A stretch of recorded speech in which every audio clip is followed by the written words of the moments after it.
les lletres, que són potser més com petites poesies, i una cosa tan narrativa que per mi és com una sèrie molt narrativa. El que penses sense fer-me mal, ara que vius dins una cova.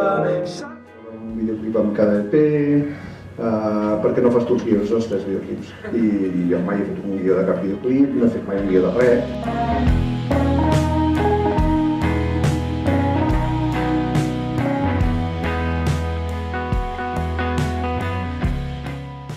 Que ens ha portat un temps de construir, doncs sempre ens fa especial il·lusió.